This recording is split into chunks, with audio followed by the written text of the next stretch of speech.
समखं थिनालियाव ब्रैजदथि लक्ष्मी फुजा फालिथाया दिनैनिफ्राय जागायबाय। हादरनि दाब दाब जायगायाव फालिनाय बायदियैनो धेमाजि जिल्लानि सिमेन्सापुरि समखं थिनालियाव ब्रैजदथि श्री श्री लक्ष्मी फुजा फालिथाया दिनैनिफ्राय जागायबाय। 28, 29 आरो 30 अक्ट'बर सानथामनि मेहेरगोनां हाबाफारिजों समखं थिनालियाव ब्रैजदथि श्री श्री लक्ष्मी फुजाखौ गाजा गोमजायै फालिदों।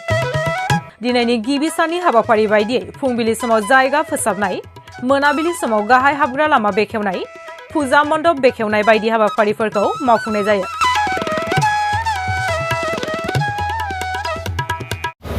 চাওক আমি বিগত বছৰৰ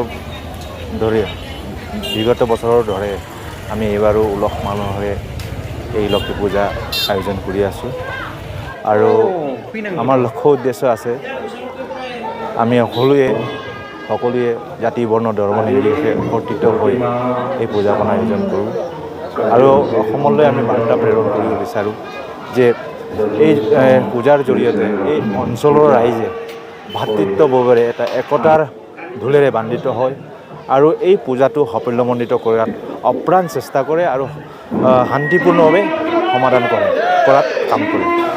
নতুনত্ব বুলিবলৈ কিনো আছে, এইটো নতুনত্ব মানে এইটো আধ্যাত্মিক বিষয়।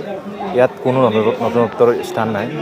আধ্যাত্মিকতা এটা হ'ল মানে লোকবিশ্বাস, আমাৰ আত্মাৰ বিশ্বাস আছে, ভক্তপ্ৰাণ আৰু শ্ৰদ্ধা কৰোঁ আমি লক্ষ্মীমাৰ ওচৰত। আমি